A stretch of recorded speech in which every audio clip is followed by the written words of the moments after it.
प्रिये करौ करुणावतारौ।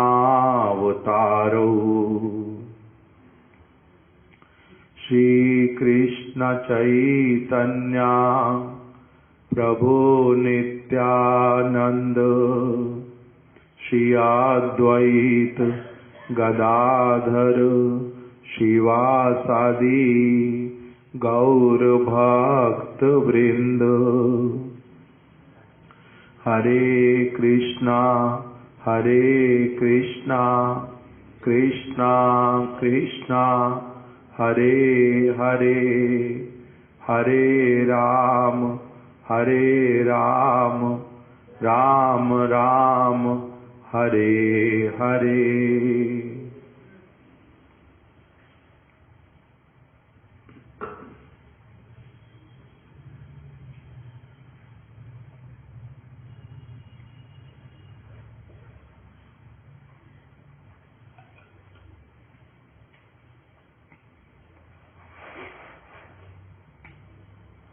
आज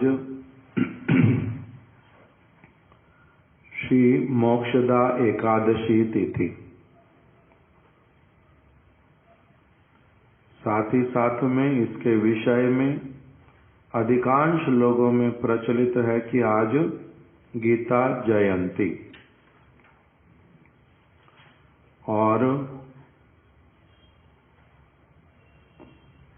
हमारे प्रभुपाद जी के आश्रित जन नित्य लीला प्रविष्ट श्री श्रीमद भक्ति कुसुम श्रमण गोस्वामी महाराज जी का भी आज शुभ तिरोभाव तिथि है। हम लोग संध्या के समय में एकादशी तिथि के उपलक्ष्य में कथा कीर्तन के लिए यहाँ पर उपस्थित होंगे, और उसी में ही हम लोग आज की जो गीता जयंती और शिला भक्ति कुसुम श्रमण गोस्वामी महाराज जी, इनके विषय में हम लोग आज संध्या में कुछ कथा कीर्तन इत्यादि करेंगे। अभी जो विषय हम लोग श्रवण कर रहे हैं, आचार्य केशरी श्री श्रीमद भक्ति प्रज्ञान केशव गोस्वामी महाराज, इस ग्रंथ के अंतर्गत शिला गुरुदेव ने जो विचार प्रस्तुत किया जीव का स्वरूप, इसके इस संबंध में उसी को हम लोग श्रवण कर रहे हैं। हमारे परम गुरुदेव की मुख निसृत वाणी से हम लोगों ने कल 2 उदाहरण श्रवण कर लिए, जिसके अंतर्गत एक तो आया कि जिस भी बीज को भूमि में लगाया जाता है, भले ही वो आम का हो या कटहल का या जामुन का, उसमें से सदैव ये नियम देखा जा रहा है कि उससे सदैव वही वाला पौधा ही निकलता है, इसका कभी भी विपर्याय नहीं होता। अर्थात इसके अतिरिक्त कभी कोई दूसरा आश्चर्य नहीं होता कि आम में से कभी कभी किंतु जामुन भी निकल आया, अथवा कटहल में से कभी कभी केले का पौधा जो है वो निकल आया है। ऐसा कभी भी नहीं होता, नहीं बदलता नियम सृष्टि का। जब से आम का बीज बोया जाता है, सब समय उसमें से क्या निकलता है? आम ही निकलता है। इमली का बीज बोने से इमली निकलती है, केले का बीज बोने से केले का पौधा निकलता है।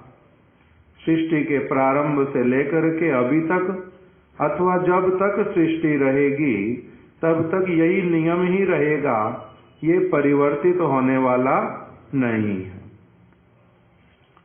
एक उदाहरण ये वाला दे दिया, और इसके साथ साथ में क्या बता दिया कि उस बीज को किंतु बीज से पौधा निकलने के लिए, बीज जो है उसमें से अंकुर निकले, उसके लिए जो प्रक्रिया है वो होना भी अवश्यम भावी है। मिट्टी में उसको बोना, उसमें जल दे देना, उसको सूर्य की किरणें प्राप्त होना, चंद्र की शीतलता प्राप्त होना, वायु मिलना। अगर बीज को बहुत जमीन को बहुत अधिक खोद करके एकदम से नीचे दबा दिया, बहुत नीचे, तब भी वो निकलेगी, उसमें से अंकुर नहीं निकलेगा। क्यों? क्योंकि वहां तक वायु नहीं पहुंचेगी। तो इससे जैसे सब चीज बीज को ठीक ठीक चाहिए अंकुरित होने के लिए, उसी प्रकार से साधु संग भी और गुरु का संग भी एक जीव को उसके स्वरूप को प्रकटित करने के लिए क्या है? अति आवश्यक है। उस बीज के अंदर ही उसका स्वरूप अव्यक्त रूप में सारा कुछ है पड़ा।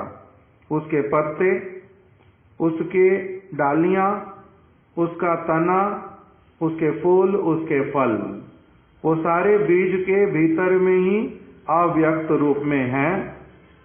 किंतु सारी अनुकूल परिस्थिति मिलने पर वो सारा कुछ प्रकाशित हो उठेगा। उसी प्रकार से जीवात्मा के विषय में विचार बता दिया। दो चीजें बता दी। एक तो उसका स्वरूप गारंटीड है कि क्या है? निश्चित है। और दूसरा क्या है? उसको साधु संग मिलने पर उसका स्वरूप जो है वो प्रकाशित होना प्रारंभ करेगा। एक तो ये वाला बताया। और दूसरा क्या बताया था उदाहरण?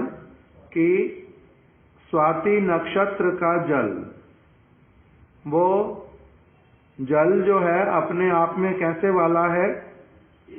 बहुत ही अधिक पवित्र और गुणकारी है। वो अलग अलग स्थानों पर स्वाति नक्षत्र का वर्षा होने से यदि वो कहाँ पहुंच जाए, यदि वो हाथी के मस्तक पर पड़ता है तो गजमुक्ता बन जाता है, केले के पौधे पर पड़ता है तो कर्पूर बन जाता है, सांप के मस्तक पर पड़े तो मणि बन जाती है, सीप के ऊपर अगर पड़े तो मोती बन जाता है।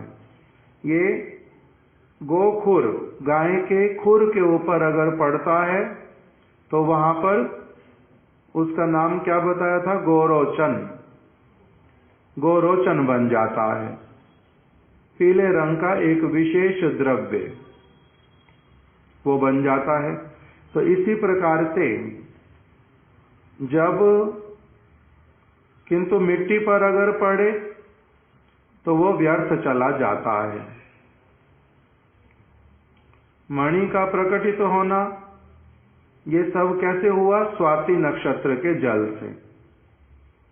अभी इसी प्रकार से परम गुरुदेव ने बताया कि इसमें क्या है? जल तो एक ही प्रकार का, जल में तो भिन्नता नहीं है, किंतु फिर अलग अलग स्थानों पर पात्रों में पड़ने से उसका अलग अलग क्या हो रहा है? रिजल्ट आ रहा है, परिणति अलग अलग आ रही है। तो इसी प्रकार से स्वाति नक्षत्र का जल मतलब गुरु पाद पद्म की कृपा, उनकी कथा के माध्यम से, कृपा के माध्यम से वर्षा। वो वर्षा यदि सीप के ऊपर पड़ेगी तो मोती बनेगा। अर्थात कोई व्यक्ति यदि मधुर रस का वो भक्त है, मधुर रस में उसका स्वरूप है, तो वहां पर क्या बना देगा? उसको मधुर रस का उसमें रुचि उत्पन्न करवा देगा। किसी में यदि पात्रता किस चीज की है, पहले से भगवान ने पात्रता दी हुई है। पात्रता यदि किसी की है सख्य रस में सेवा करने की, तो उसमें शुद्ध स्वाति नक्षत्र का जल पड़ने से उसका सख्य रस के प्रति क्रमशः क्या होगा, झुकाव होगा और उसकी सिद्धि भी उसी में होएगी।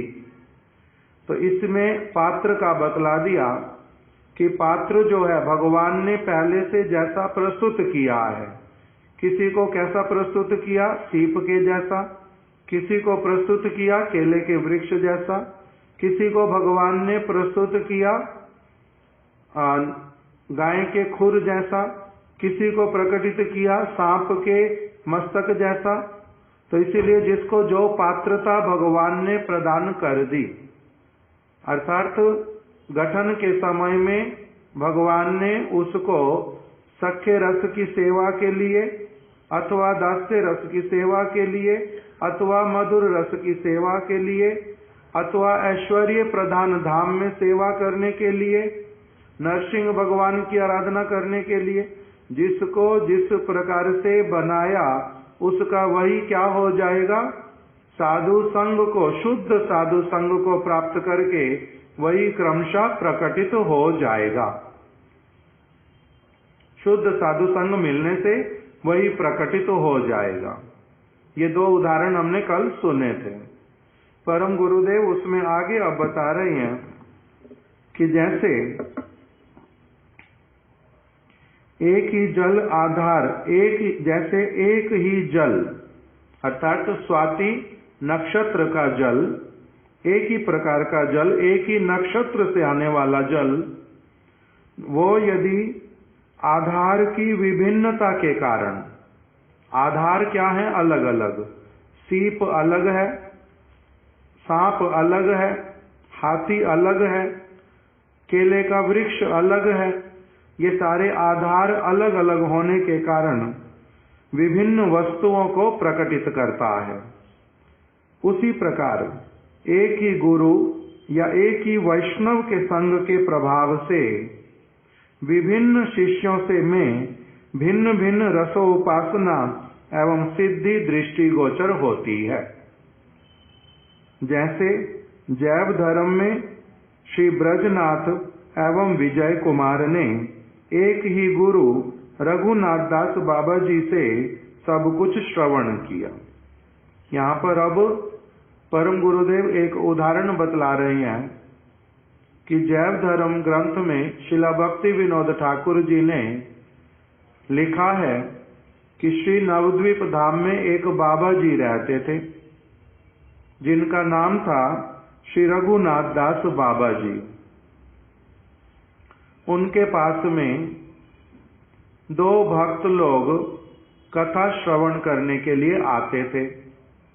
एक का नाम था श्री ब्रजनाथ और दूसरे का नाम था श्री विजय कुमार। ये दोनों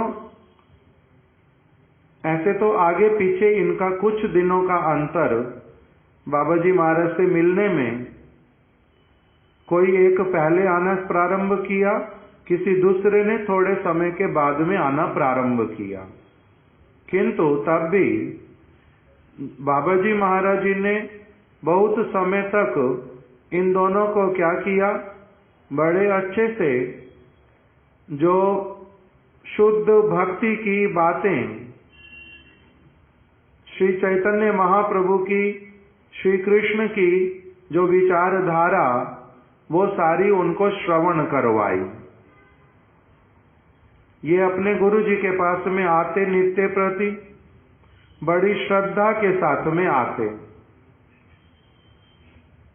अपने गुरु जी इनको एक बहुत श्रेष्ठ साधु जान करके इनके पास नित्य प्रति आ जाते और कीर्तन और कथा में इनके साथ में संयुक्त रहते, योग युक्त हो जाते।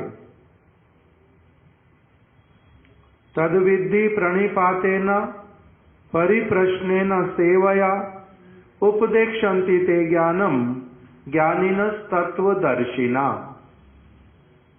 भगवान श्री कृष्ण ने भगवद गीता में बताया कि तद विद्धि प्रणिपातेन, गुरु के निकट में जाना चाहिए, अवश्य ही जाना चाहिए। प्रत्येक जीव आत्मा को ही जाना चाहिए। जो बद्ध अवस्था में उसको भी जाना चाहिए, जिसको भजन में रुचि हो गई है उसको भी जाना चाहिए, जो मुक्त हो गया है उसको भी नित्य प्रति जाना चाहिए। सबके लिए ही गुरु वैष्णव का संग जो है ये अत्यधिक मंगलकारी वस्तु है, सबको करना चाहिए। तद विज्ञानार्थम सा गुरुमेवाभिगच्छेत समित्पाणि श्रौत्रियम ब्रह्मनिष्ठम। भगवान श्री कृष्ण ने उद्धव जी को बोला ये वाला वचन भागवत के अंतर्गत। तद विज्ञान अर्थम, वास्तविक विज्ञान को समझने के लिए अनुभव सहित किसी वस्तु को प्राप्त करने, भगवद वस्तु को प्राप्त करने के लिए, नित्य वस्तु को प्राप्त करने के लिए क्या करना चाहिए? तद विज्ञान अर्थम सा गुरुमेवाभिगच्छेत, गुरु पाद पद्म के पास में अवश्य ही जाना चाहिए। वो गुरु पाद पद्म कौन होते हैं, कैसे होने चाहिए? समित्पाणि श्रौत्रियम, वो श्रौत्रिय होने चाहिए। श्रौत्रिय का अर्थ होता है जो वेद, उपनिषद, भागवत, गीता इत्यादि के वचनों को शुद्ध गुरु परंपरा के माध्यम से भली प्रकार से जिन्होंने प्राप्त कर लिया है। श्रौत्रियम, श्रौत परंपरा से, गुरु परंपरा के माध्यम से, शुद्ध परंपरा कृष्ण से चली आ रही, उस परंपरा से जो दीक्षित हैं, शिक्षित हैं, उसी का सब समय अनुशीलन करते हैं। ऐसे वाले जो गुरुपाद पद्म श्रौत्रियम, जो सारे संशयों का छेदन करने में परम समर्थ हैं, शास्त्र की बात ठीक ठीक रूप में बतलाने में समर्थ हैं, और ब्रह्मनिष्ठम, भगवान के विषय में उनको भली प्रकार से अनुभूति होनी चाहिए। भगवान के साथ में घनिष्ठ संबंध होना चाहिए उनका। ऐसे गुरुपाद पद्म के पास में क्या करो? नित्य प्रति जाओ। कैसे जाना चाहिए? समित पाणी, अपने हाथ में समिधा लेकर के। समिधा क्या होता है? समिधा होता है यज्ञ की सामग्री। पहले गुरुपाद पद्म जो है, ये श्लोक जिस समय का कह दिया, उस समय समिध शब्द का अर्थ होता था कि गुरुपाद पद्म यज्ञ करते हैं नित्य प्रति, उनको क्या करना? उनके पास में सेवा की भावना से क्या लेकर के जाना? समिध, अर्थात हवन की सामग्री। वो उससे क्या करेंगे? भगवान की सेवा करेंगे। और उसी को ही हमारे गुरु महाराज जी बोलते थे कि इस समय में, कलयुग के समय में समिध शब्द का अर्थ क्या होगा हमारे लिए? समिध किसको कहेंगे?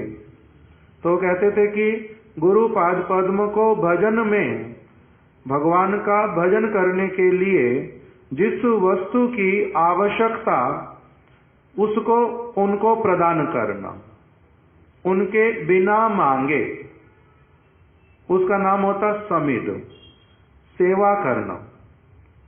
इसी बात को भगवान कृष्ण ने भगवद गीता में बताया। समिध का पहले और एक बार अर्थ गुरु महाराज जी क्या करते हैं कि समिध का अर्थ होता है कि सेवा की भावना के साथ में मैं इनके पास में जाऊंगा और क्या करूंगा, जो भी शिक्षा प्राप्त करूंगा और उसी शिक्षा को मैं क्या करूंगा, भगवान की सेवा में और भगवान के जीवों की सेवा में उसको नियुक्त करूंगा। इसका नाम होता है समिध। भगवान कृष्ण ने भगवद गीता में भी वही बात बोली। क्या कह करके, तद विद्धि प्रणिपातेन, गुरु के निकट में जाना। किस लिए? क्योंकि तुम कौन हो? लघु हो। जो लघु है वो किसके निकट जाएगा? गुरु के निकट जाएगा। किस लिए जाएगा? मैं लघु ना रह जाऊं, मैं गुरु बन जाऊं, इसलिए जाएगा। लघु नहीं रह जाऊं। लघु का मतलब क्या होता है?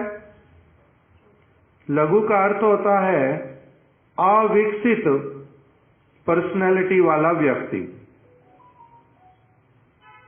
जिसकी पर्सनैलिटी डेवलप हुई नहीं, जिसका चित्त शुद्ध अवस्था को प्राप्त नहीं कर पाया,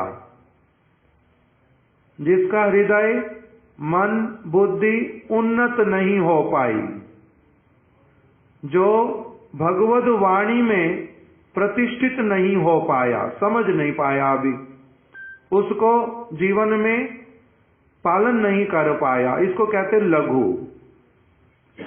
तो लघु का क्या कर्तव्य? गुरु के पास में जाएगा।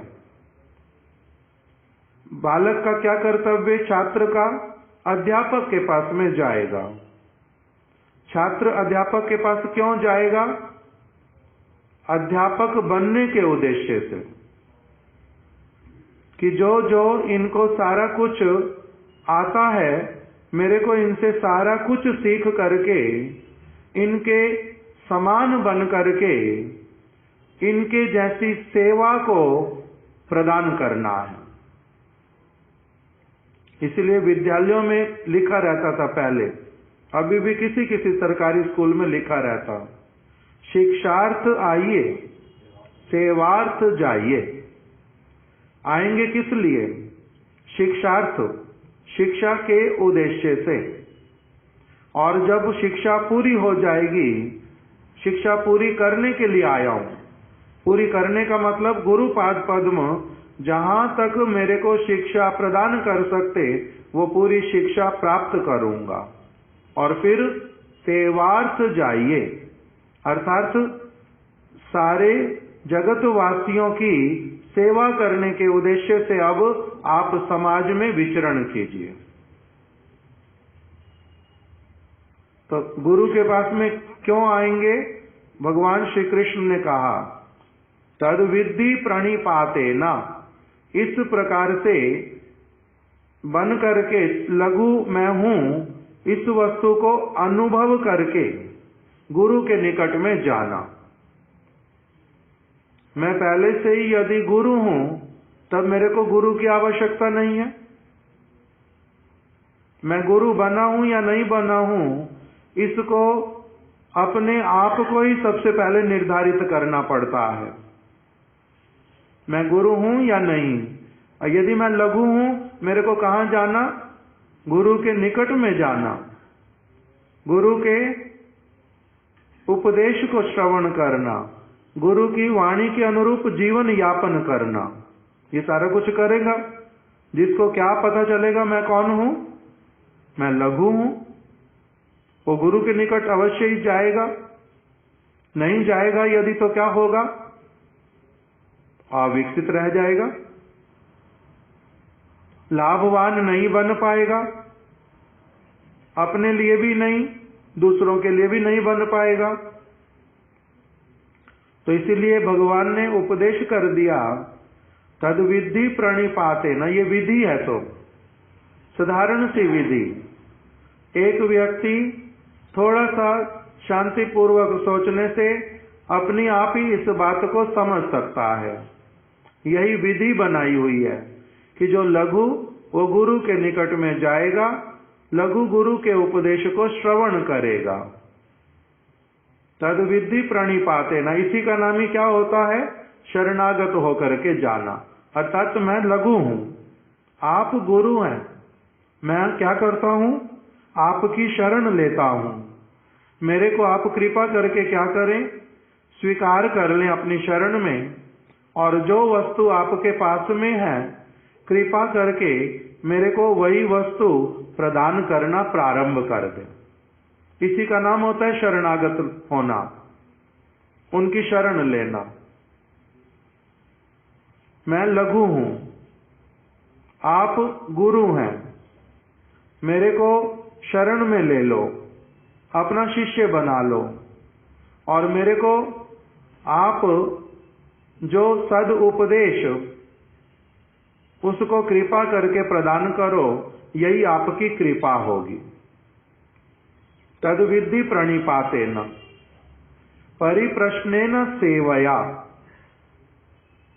उनके पास में जाकर के एक तो ये हुआ शरण लेकर के जाऊंगा, शरण लूंगा।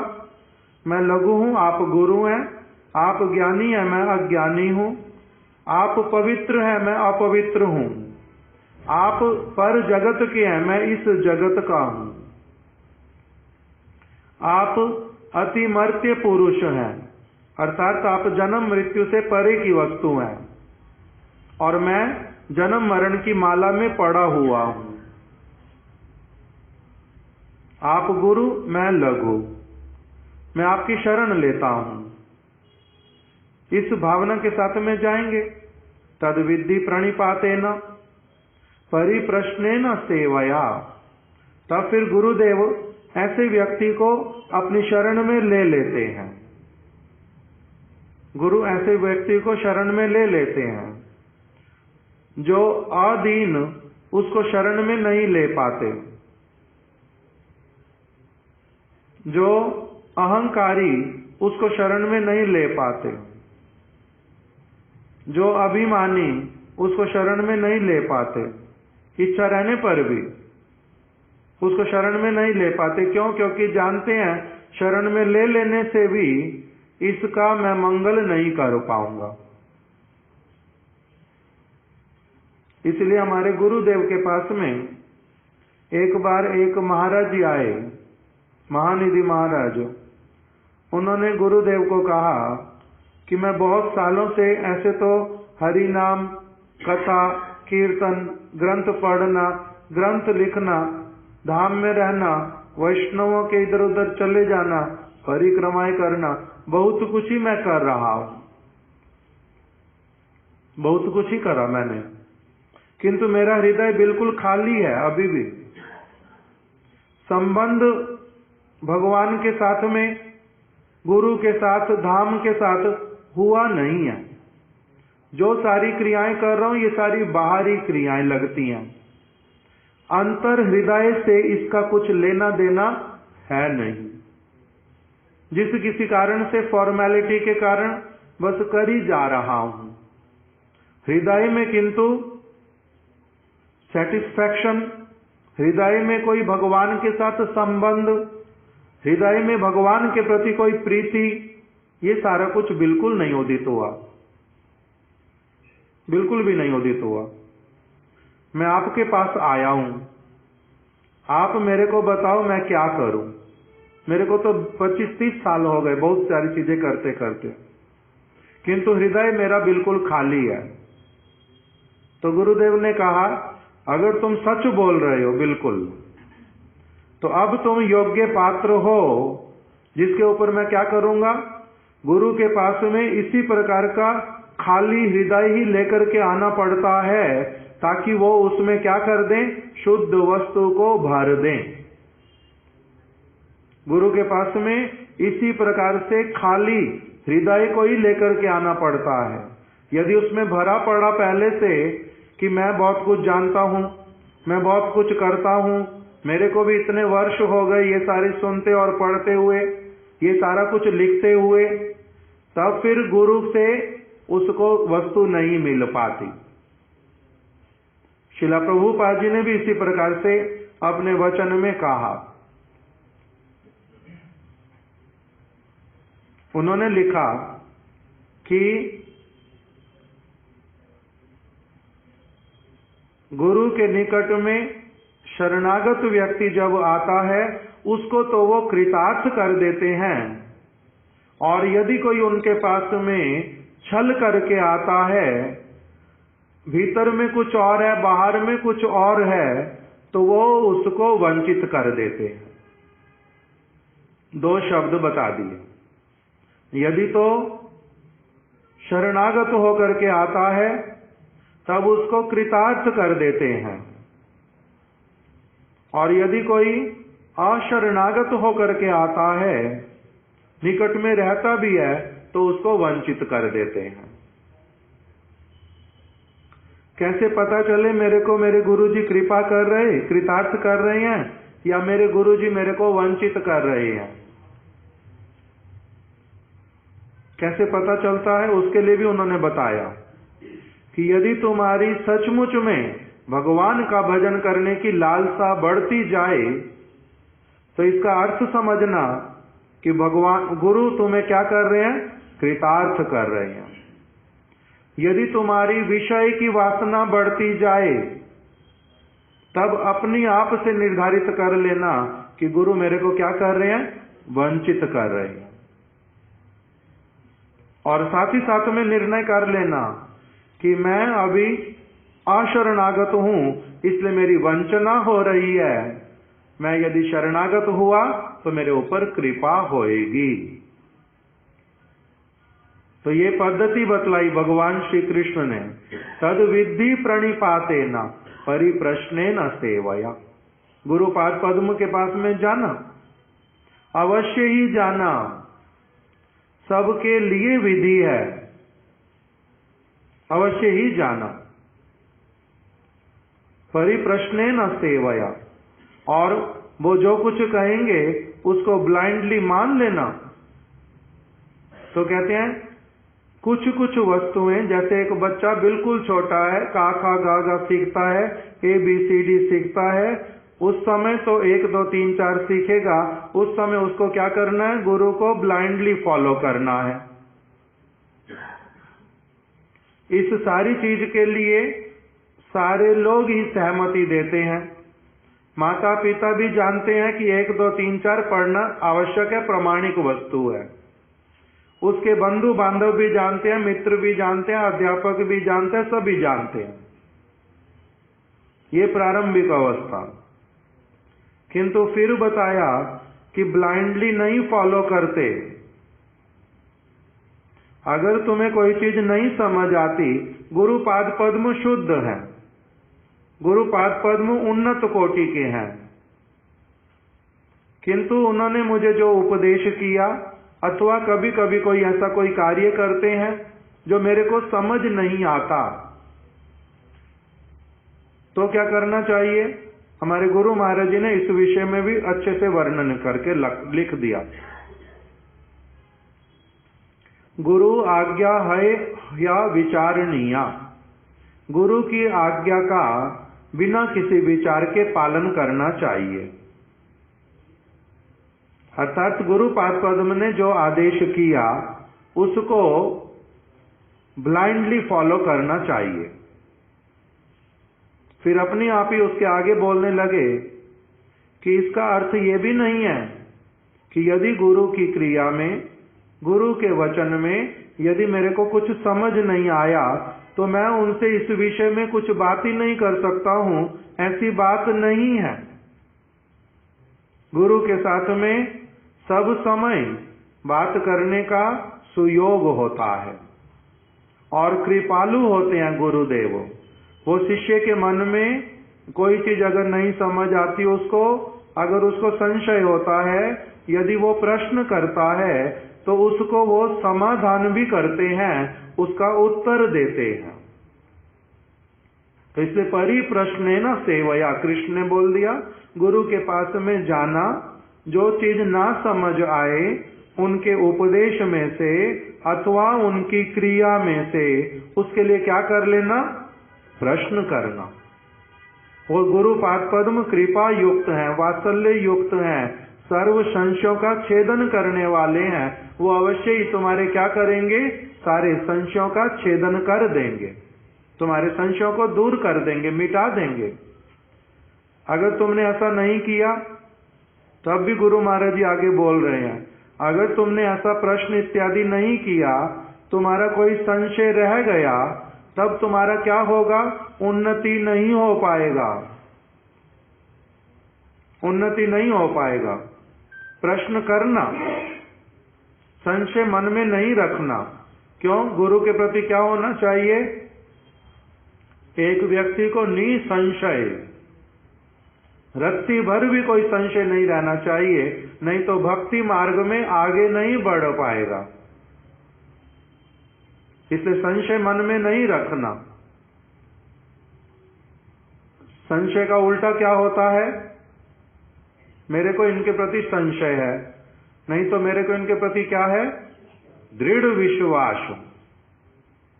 संशय का उल्टा होता है दृढ़ विश्वास। तो तुम्हारा दृढ़ विश्वास कैसे उत्पन्न होएगा, जब तुम्हारे सारे संशयों का निराकरण हो जाएगा। तो इसलिए गुरु से प्रश्न करना, ना समझ आए पूछना, एक बार में नहीं समझ आए 10 बार में पूछना, किंतु संशय को अपने मन में कभी भी पनपने नहीं देना। अगर संशय पनपेगा, वो खराब रिजल्ट ला करके खड़ा करेगा। वहां पर उन गुरु महाराज जी ने बोला, वो पारमार्थिक जीवन को नष्ट कर देगा। वो दीमक जैसा है, दीमक लग जाती है लकड़ी में, उसको खोखला कर देती है, खा जाती है। उसी प्रकार से मेरे गुरु पाद पद्म मेरे को क्या करेंगे, भव सागर से पार लगाएंगे। मेरे गुरु पाद पद्म मेरे स्वरूप को प्रकटित कर देंगे। मेरे गुरु पाद पद्म मेरे को कृष्ण की साक्षात सेवा में, मेरे स्वरूप में नियुक्त करेंगे। ऐसे जो कृपालु गुरु पाद पद्म, उनके प्रति यदि कोई संशय रह गया मेरे हृदय में, तो क्या होगा, मेरा पारमार्थिक जीवन तो नष्ट हो जाएगा। तो इसलिए कहते संशय को रहने देना नहीं। तद विद्धि प्रणिपाते ना, क्या बन करके जाना, लघु बन करके गुरु के निकट में जाना, हाथ में समिध लेकर के जाना, और संशय आने पर उनसे प्रश्न करना। इस सारी प्रक्रिया से क्या होगा,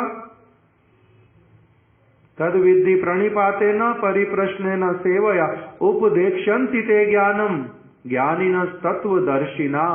वो तुम्हारे गुरुदेव जो तत्वदर्शी हैं, जिन्होंने भगवान रूपी तत्व का दर्शन किया है, जो सारी वस्तुओं को पूर्ण रूप में अनुभव करते हैं, जो भगवान के धाम में नित्य सेवा में नियुक्त हैं, निकुंज यूनो रति के लिए सिद्धई, जो भगवान के समान हैं, साक्षात हरित्वेन समस्त शास्त्रैर, और जिन्होंने क्या किया हुआ है, भक्ति योगेन मनसि सम्यक प्रणिहिते अमले अपश्यत पूर्णम पुरुषम माया चा तद अपाश्रितम, जिनका हृदय अत्यंत निर्मल है भक्ति योग के द्वारा, और जिनके हृदय में भगवान सब समय लीला करते हैं, प्रकटित होते हैं अपने धाम के साथ में, जो भगवान की भांति सर्वज्ञ हैं, जो सब कुछ जानते हैं, ऐसे जो गुरुपाद पद्म, उनके वो क्या करेंगे तुम्हारे को, वो तत्वदर्शी हैं। उपदेक्ष्यन्ति ते ज्ञानम ज्ञानिनः तत्वदर्शिना, वो तुम्हारे को क्या करेंगे, तत्व दर्शन कराएंगे। तुम्हारे को उपदेक्ष्यन्ति, उपदेश प्रदान करते हुए, तुम्हें अपना स्वीकार करते हुए, वो क्रमशः तुम्हारे को इस पारमार्थिक जगत की एक कक्षा, दूसरी कक्षा, तीसरी कक्षा, ऐसे बढ़ाते बढ़ाते बढ़ाते बढ़ाते तुम्हारे को पूर्ण रूप में जो भगवान के परिकर जिस कक्षा में रहते हैं, उस कक्षा में तुम्हारे को लेकर के पहुंचा देंगे। इसीलिए गुरु को क्या कह दिया, वात्सल्य रस से युक्त हैं, तत्वदर्शी हैं, वो परम पवित्र हैं, वो भगवान के निज जन हैं, वो निकुंज कुंज में सेवा करने वाले हैं और साथ ही साथ में बताया भगवान के समान है, साक्षात हरित्वेन, उनको इतना उनका घनिष्ठता है भगवान के साथ में। और फिर एक वचन में प्रभुपाद जी ने बता दिया कि गुरु को भगवान के समान मानना भी जो है वो भी अपूर्ण होता है। वास्तविक रूप में गुरु जो है वो भगवान से भी अधिक उच्च है, साक्षात हरि नहीं है, हरि से भी अधिक है। इस पर इसका भी प्रमाण दिया उन्होंने चैतन्य चरितामृत में से और भगवान के वचन से, कि समान मानने से भी कुछ कमी रह जाती है, समान भी नहीं होते वास्तविक रूप में गुरु, किंतु गुरु गुरु वैसे वाले होने चाहिए। इसलिए ऐसे वाले जो गुरु पाद पद्म, वो तुम्हें क्या करेंगे? उपदेक्षन्ति ते ज्ञानम ज्ञानिन तत्वदर्शिना, वो तुम्हारे को अपना बना करके संपूर्ण रूप में ज्ञानमान, स्वतः सिद्ध ज्ञान तुम्हारा वो प्रकटित करवा देंगे। तो इस प्रकार का जो सारा उपदेश गुरु और शिष्य के विषय में, वही सारा जैव धर्म में बतलाया कि ब्रजनाथ और विजय कुमार श्री रघुनाथ दास बाबा जी के पास में इसी प्रकार की फर्म कन्विक्शन के साथ में, दृढ़ विश्वास के साथ में उनका संग करते थे, उनकी सेवा करते हैं।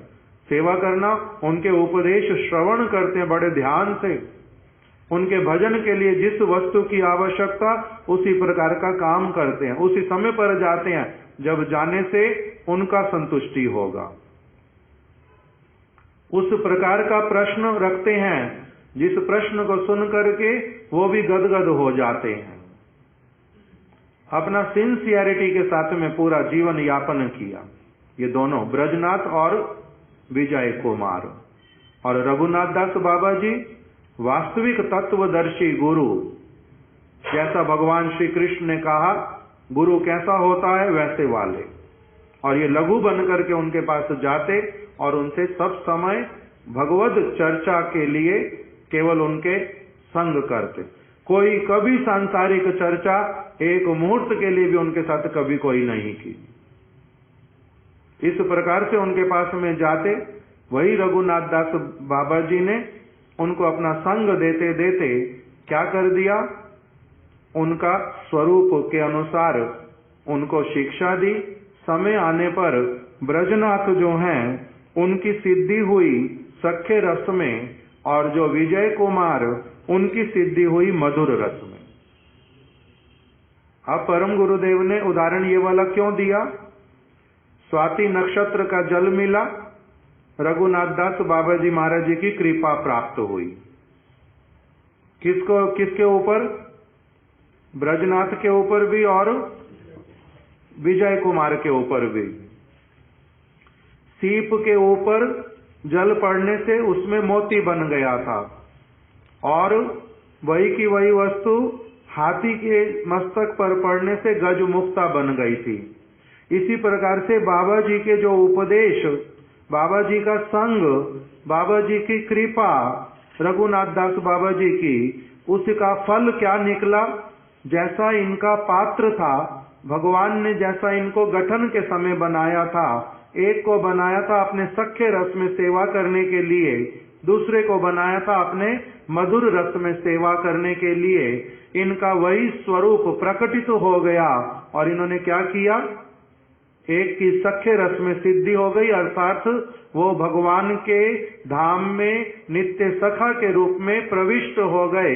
उनका यहाँ वाला देह यहीं पड़ा रह गया, उनका सूक्ष्म देह भी नष्ट हो गया, लिंग शरीर भी चला गया, उनका जागतिक पंच भौतिक शरीर और फिर भीतर वाला मन बुद्धि अहंकार का बना शरीर, दोनों उनके चले गए और अपना शुद्ध स्वरूप जो है वो प्रकटित हो गया। एक सख्य रस में प्रवेश कर गए, कृष्ण के सखाओं के साथ में सब समय अपना निमग्न रहते, उनको पुरुष वाला शरीर मिल गया आयु उनकी मिल गई उनको 12-13 वर्ष की, 12 वर्ष की आयु, बहुत सुंदर आकार, और उनका माता पिता नंदगांव में ही रहने वाले, इस प्रकार का सारा उनका वहीं पर ही अपना जन्म हो गया।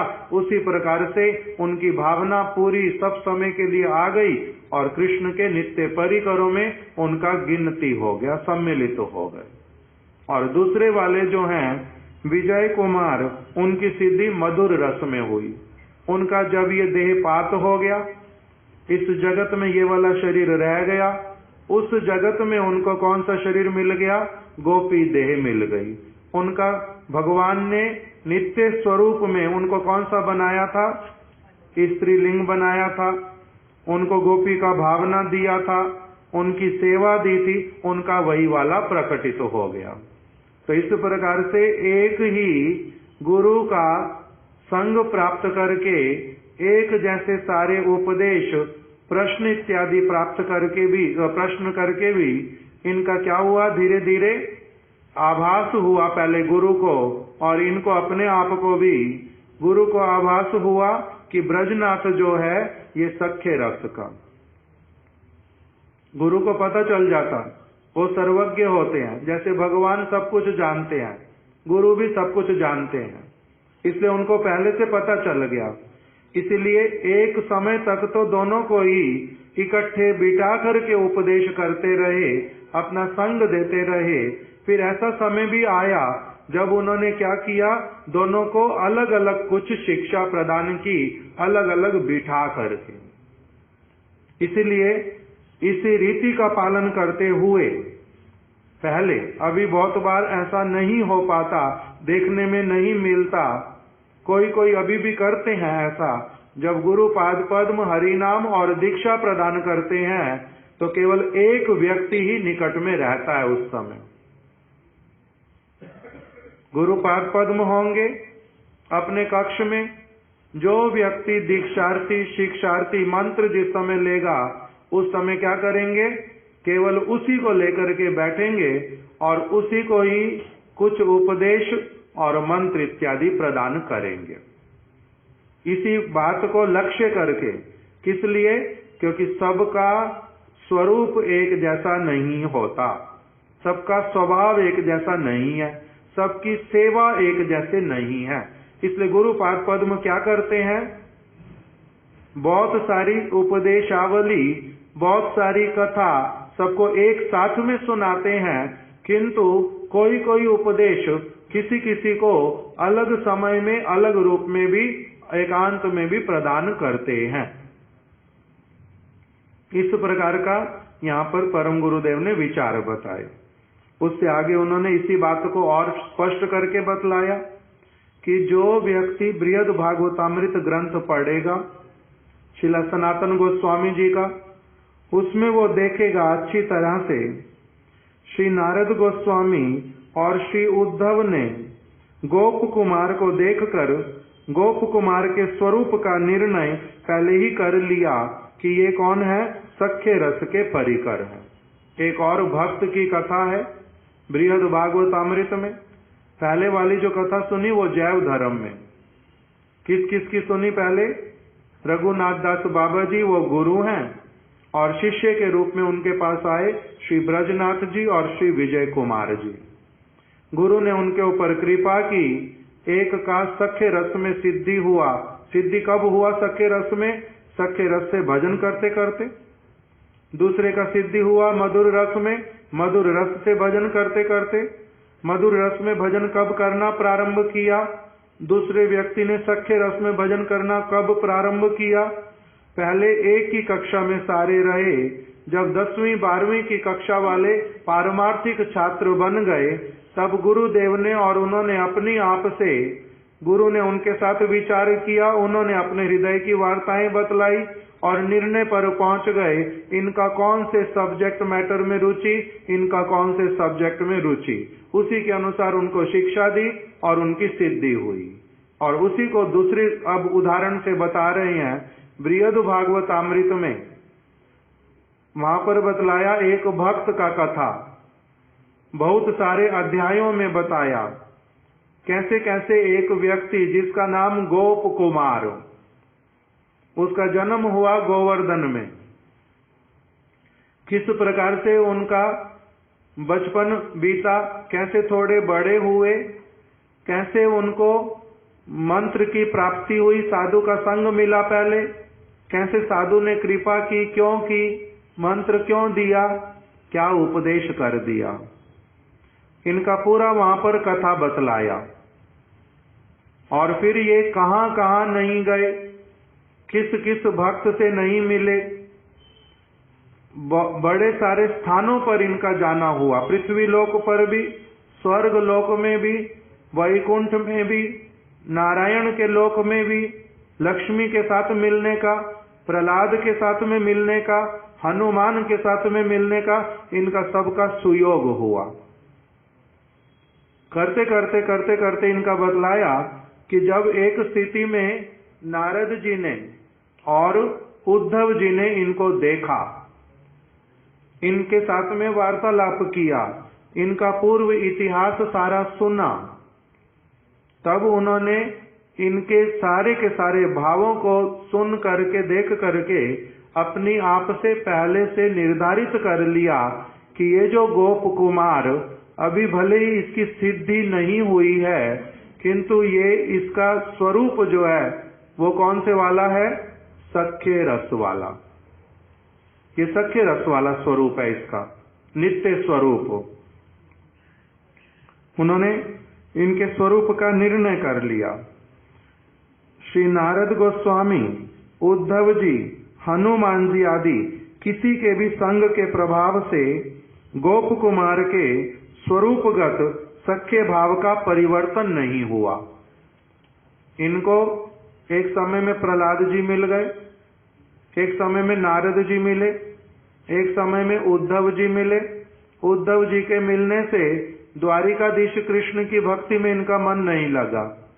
हनुमान जी के मिलने से ये राम के ही भक्त बन गए, ऐसा नहीं हो पाया। नारद गोस्वामी के संग से इनका नारायण के प्रति भक्ति हो गया, ऐसा हुआ नहीं। इनका क्या रहा, स्वरूपगत सख्य भाव जो था वो कभी परिवर्तित नहीं हुआ। तो इससे क्या निर्णय कर रहे हैं परम गुरुदेव कि यदि संग से स्वरूपगत सेवा का परिवर्तन होता तो गोपियों के संग से उद्धव का स्वरूप क्यों नहीं परिवर्तित हुआ। संग के प्रभाव से स्वरूप परिवर्तित नहीं होता, स्वरूप जो है पहले से निर्धारित है। यदि ऐसा होता कि संग के प्रभाव से स्वरूप बदल जाएगा तो फिर उद्धव जी ब्रज में आए थे, गोपियों का दर्शन किया, उनकी कथा सुनी, उनके प्रति प्रगाढ़ श्रद्धा उत्पन्न हुई। इतना महान इनका प्रेम ये उन्होंने अनुभव किया, अपने आप को धिक्कार दिया। मैं कैसा सोचता था, मैं कृष्ण का सबसे अधिक प्रिय हूं, मैं शंकर से अधिक प्रिय, ब्रह्मा से अधिक प्रिय। ये तो कृष्ण ने मेरे को स्वयं कहा। सत्यवादी जो कृष्ण है, जिनका वचन कभी मिथ्या नहीं होता, उन्होंने मुझे क्या कहा था, आत्मयोनि, कौन सा श्लोक है ये, ना शंकरो ना श्री, कहां से प्रारंभ है, ना तथा में प्रियतमा। हे उद्धव, मेरे को ना यथा में प्रियतम आत्मयोनि, आत्मयोनि मतलब ब्रह्मा, जिन्होंने मेरी नाभि कमल से जन्म लिया, नारायण, मेरे नारायण के रूप में, वो भी मुझे इतना प्रिय नहीं है। ना आत्मयोनि, ना शंकरो, ना शंकर मुझे इतना प्रिय है, ना श्री, लक्ष्मी भी मुझे इतनी प्रिय नहीं है, ना ही उसमें फिर आगे आता है, ना ही मेरे को मेरा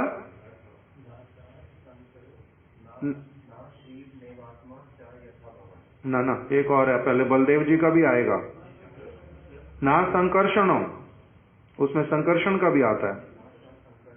हाँ, ये वाला नाचा संकर्षणो, ना मुझे संकर्षण उतना प्रिय है, ना मेरे को ब्रह्मा इतना प्रिय, ना मेरे को शंकर इतना प्रिय, ना मेरे को लक्ष्मी इतनी प्रिय, ना मेरे को संकर्षण इतना प्रिय, ना ही मेरे को आत्मा, मेरी अपनी आत्मा भी मेरे को इतनी प्रिय नहीं है हे उद्धव, जितना तुम मेरे को प्रिय हो।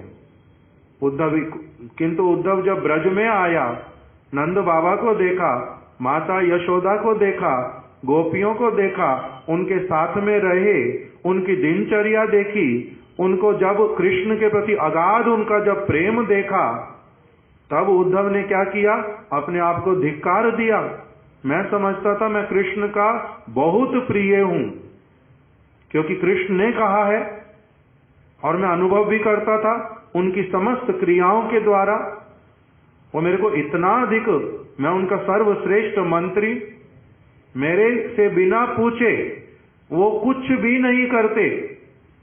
द्वारिका में मेरे से बिना पूछे कुछ भी कार्य नहीं करते।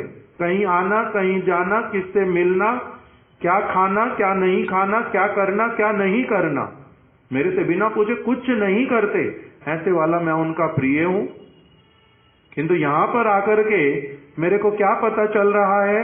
उन्होंने मुझे ये तो कहा नहीं कि तुम मेरे को ब्रजवासियों से भी अधिक प्रिय हो। उन्होंने तो ये नहीं कहा तुम मेरे को गोपियों से भी अधिक प्रिय हो। मेरे को क्यों भेजा उन्होंने ब्रज में? यही दिखाने के लिए। इस प्रकार का सारा अनुभव किया, देखा, गोपियों की महिमा को सुना, कृष्ण के मुख से भी सुना बाद में। किंतु गोपी बनने का, गोपी नहीं बन पाए। गोवर्धन में भी आ गए, तृण गुल्म बन करके वहां रहने भी लगे, गोपियों के चरणों के कण का प्रार्थना भी किया, रज का, किंतु तब भी गोपी नहीं बने कभी भी। क्यों? क्योंकि उनका स्वरूपगत वो गोपी है नहीं। इसीलिए जैसे थे स्वरूपगत, भगवान ने उनको कैसा बनाया है? द्वारिका में मेरे परिकर के रूप में, मेरे मंत्री बन करके, मेरे वहां के सबसे प्रिय बन करके, वैसे वाली सेवा सब समय इन्होंने प्रदान करनी है। तो जैसा बनाया था भगवान ने वैसे ही रहे, तो संग से परिवर्तित नहीं होते।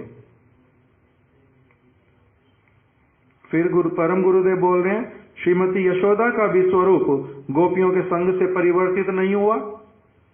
माता यशोदा ब्रज में ही रहती हैं, गोपियां भी ब्रज में रहती हैं। कौन सी वाली? राधा रानी, ललिता, विशाखा इत्यादि सखियां।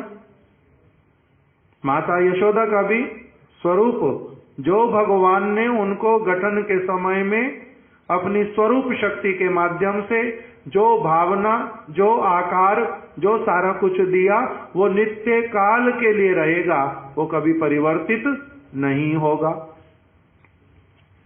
इसका गूढ़ तात्पर्य यह है कि साधक अवस्था में जब तक स्वरूप की उपलब्धि नहीं होती। अब यहां पर एक बात बड़ी अच्छे से समझने की है कि स्वरूप की उपलब्धि जो है वो कहां पर होएगी? साधक अवस्था में। साधक अवस्था किसको कहते हैं? अभी हम साधन कर रहे हैं, साधक अवस्था, भाव अवस्था नहीं आई है। साधक अवस्था में, साधक अवस्था कहां तक रहती है? आदौ श्रद्धा, ततो साधु संग, भजन क्रिया, अनर्थ निवृत्ति, निष्ठा, रुचि, आसक्ति तक। ये इस स्टेज का नाम क्या है? साधक अवस्था। उससे आगे जो व्यक्ति है वो क्या बन जाता है फिर? भाव अवस्था वाला। फिर उससे आगे जो अवस्था आती है उसका नाम होता है प्रेममय अवस्था।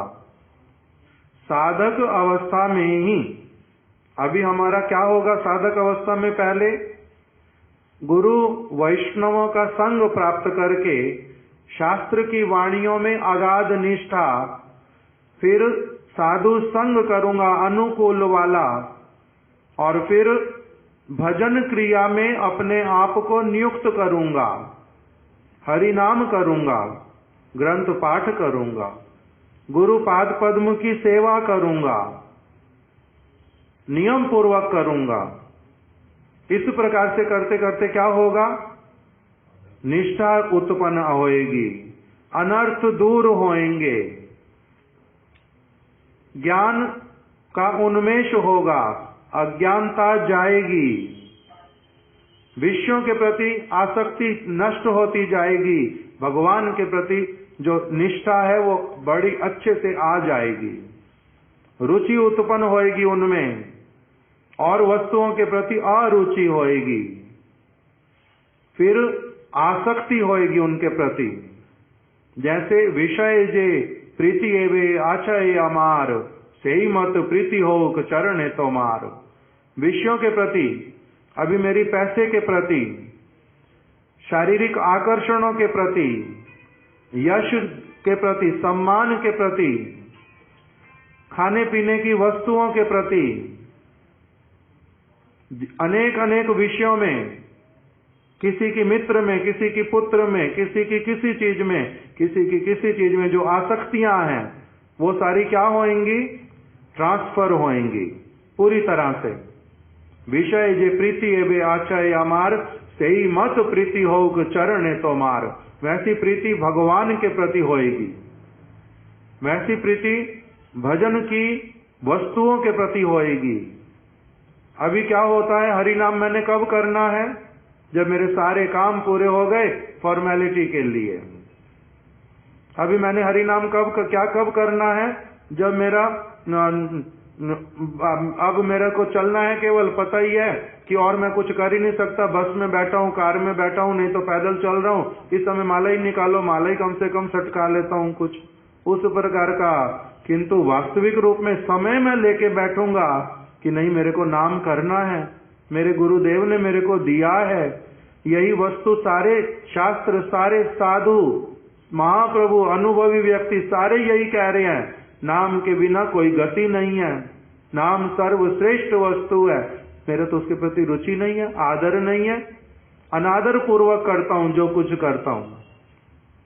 तब क्या होगा?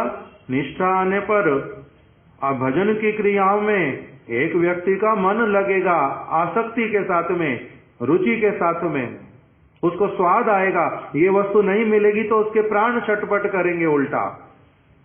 मेरे को आज कथा सुनने के लिए गुरुदेव की नहीं मिली, मेरे को आज गुरु का आदेश पालन करने के लिए मैं नहीं कर पाया, मेरा शरीर खराब हो गया, बुखार आ गया, मैं बड़ा बीमार पड़ गया, आज ऐसे वाले कोर्ट केस में फंस गया, ऐसे वाले किसी काम में चला गया, कोई ऐसा व्यक्ति आ गया, मेरे बिल्कुल समय नहीं मिला इस चीज के लिए।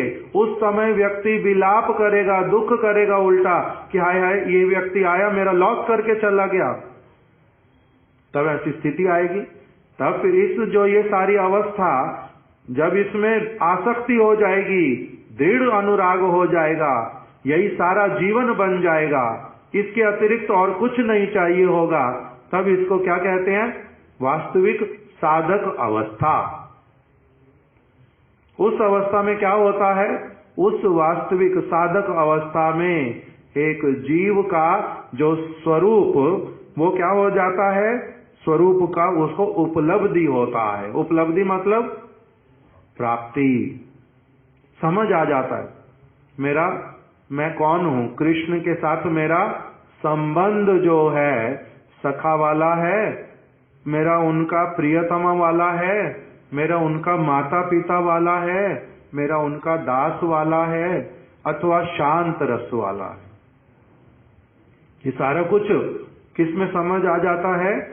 अच्छी वाली साधक अवस्था आते आते ये स्पष्ट हो जाता है। तो इसलिए परम गुरुदेव कह रहे हैं कि साधक अवस्था में जब तक स्वरूप की उपलब्धि नहीं होती, तब तक अपने संग के अनुसार साधक साधन भजन करता है। जैसा जैसा संग मिलता रहता है वैसे वाला करता रहता है, जितना श्रेष्ठ मिल पाता उतना करता है। किंतु जब स्वरूप का उसमें क्या हो जाता है, अब उपलब्धि हो जाता है, उस समय फिर उसका क्या हो जाता है? वो अपनी आप से केवल मात्र उन्हीं भक्तों का संग कर पाता है जो उसके स्वरूप के साथ वाले, एक ही स्वरूप वाले होते हैं। अपनी आप से उसका ऐसे वाला हो जाता है, उससे पहले नहीं हो पाता। किंतु अनर्थों के दूर होने पर उसका स्वरूपगत भाव कुछ कुछ रुचि आदि के रूप में, आभास के रूप में परिचय देने लगता है। जब आसक्ति वाली स्थिति आएगी उसमें तो बड़े स्पष्ट रूप में पता चल जाएगा कि मेरा स्वरूप जो है वो कौन सा है। किंतु उससे पहले ही, आसक्ति से पहले क्या है? निष्ठा, रुचि, ये जो दो स्टेजेस हैं, इसमें उसको आभास मिलने लग जाता है। अभी सूर्य उदित नहीं हुआ, स्वरूप अभी उदित नहीं हुआ, स्पष्टता पता चला नहीं है, किंतु उससे पहले ही आभास मिलने लग जाता है कि मेरा किस रस में नित्य स्वरूप है। आभास पहले से आ जाता है कि अब हमारे तो ये विषय ही नहीं है सारे जीवन के। इसका मतलब क्या है? हम कौन सी स्थिति में पड़े हुए हैं? आदौ श्रद्धा, वो भी है या नहीं पता नहीं। आदौ श्रद्धा ततो साधु संग, साधु संग भी मैं निष्ठा के साथ में, सिंसियरिटी के साथ में, आसक्ति के साथ में अपने लिए वास्तविक लाभकारी अवश्य वस्तु मान करके करता भी हूं या नहीं करता हूं। बाकी सारी चीजें मेरे जीवन की बहुत अधिक प्रायोरिटी लिस्ट में है। ये सारी चीजें मेरे जीवन में कहां पर हैं? है ही नहीं। अगर हैं भी तो एट द एंड, उस प्रकार से।